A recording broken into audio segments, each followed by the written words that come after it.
ഇടതുപക്ഷ ജനാധിപത്യ മുന്നണി തിരുവനന്തപുരം ലോക്സഭാ മണ്ഡലം തിരഞ്ഞെടുപ്പ് കമ്മിറ്റി അതിൻ്റെ ചെയർമാനാണ് എം വിജയകുമാർ. അതിൻ്റെ ജനറൽ കൺവീനറാണ് സഖാവ് മാങ്കോട് രാധാകൃഷ്ണൻ. ഞങ്ങൾ രണ്ടുപേരുമാണ് ഇവിടെ ഇരിക്കുന്നത്.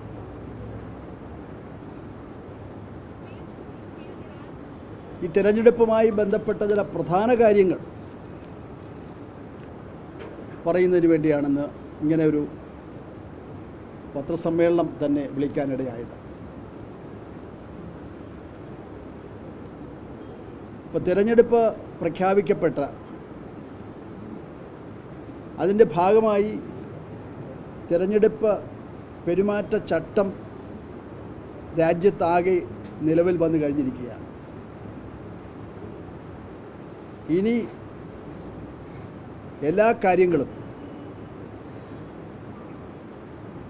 മേൽനോട്ടം വഹിച്ച തിരഞ്ഞെടുപ്പ് വിജയമാക്കേണ്ടതിൻ്റെ ഭരണഘടനാപരമായ ചുമതല ഇലക്ഷൻ കമ്മീഷനാണ്,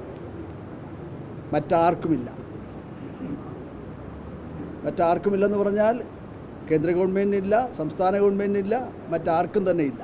ഇലക്ഷൻ കമ്മീഷനാണ്. എല്ലാം അവരുടെ നിയന്ത്രണത്തിലാണ്. എന്നാൽ ഇന്ന് ഇന്ത്യ രാജ്യത്ത് നടന്നുകൊണ്ടിരിക്കുന്നത്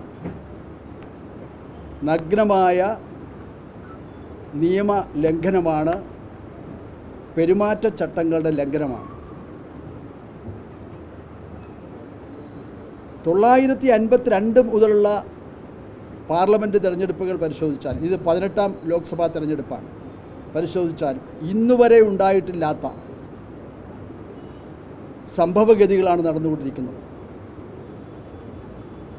977 അടിയന്തരാവസ്ഥ പ്രഖ്യാപനത്തിൻ്റെ അവസാനം ഒരു തെരഞ്ഞെടുപ്പ് ഇന്ത്യയിൽ നടന്നിട്ടുണ്ട്.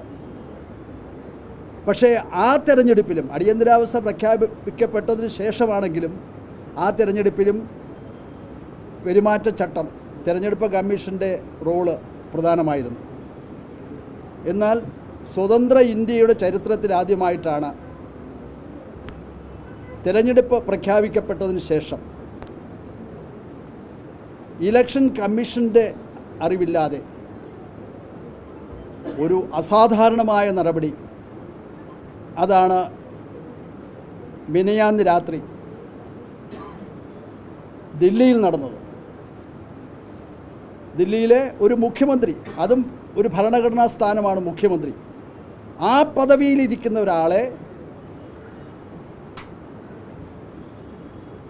നാടകീയമായിട്ട് അറസ്റ്റ് ചെയ്ത് കൽത്തുറുങ്കിൽ വയ്ക്കുക എന്ന് പറഞ്ഞാൽ നഗ്നമായ നിയമലംഘനമാണ്, ഭരണഘടനാ വ്യവസ്ഥകളുടെ ലംഘനമാണ്. നിങ്ങൾക്കൊക്കെ അറിയാം, ഞങ്ങൾ പറയേണ്ട കാര്യമില്ല. ഇവിടെ തിരഞ്ഞെടുപ്പ് പ്രഖ്യാപിച്ചു കഴിഞ്ഞാൽ ഒരു സർക്കാർ ഉദ്യോഗസ്ഥനെ സ്ഥലം മാറ്റാനുള്ള അവകാശം പോലുമില്ല. നിങ്ങൾക്കറിയാവുന്ന കാര്യം ഞാൻ പറയാം.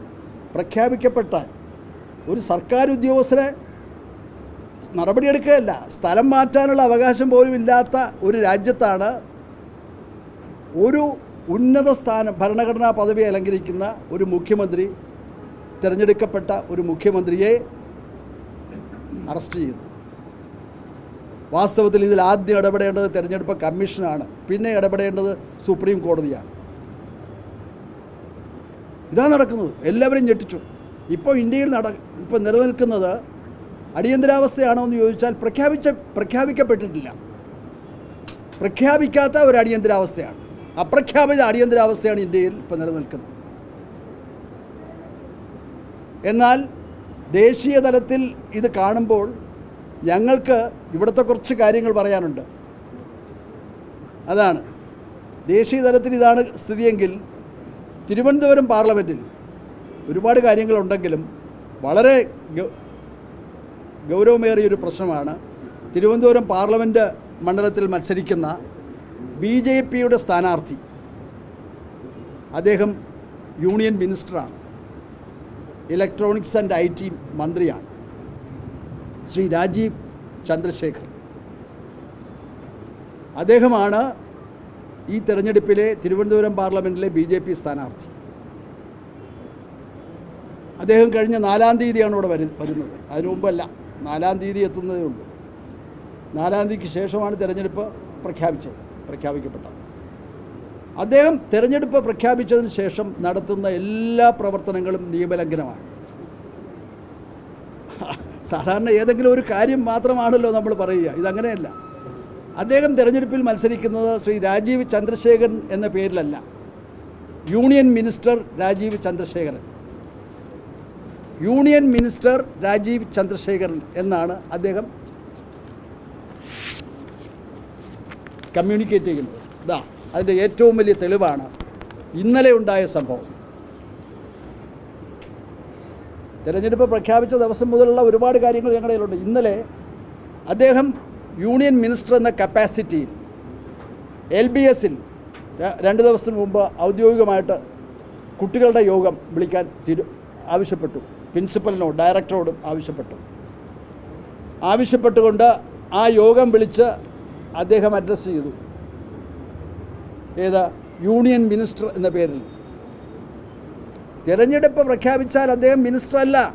സ്ഥാനാർത്ഥിയാണെങ്കിൽ അദ്ദേഹം മിനിസ്റ്റർ അല്ല. സ്ഥാനാർത്ഥി അല്ലാത്തവർക്കും മിനിസ്റ്റർ എന്ന് പറയാം. അദ്ദേഹത്തിന് മിനിസ്റ്റർ എന്ന് പറയാനേ പറ്റില്ല, പറഞ്ഞുകൂടാ. അദ്ദേഹം മിനിസ്റ്റർ അല്ല.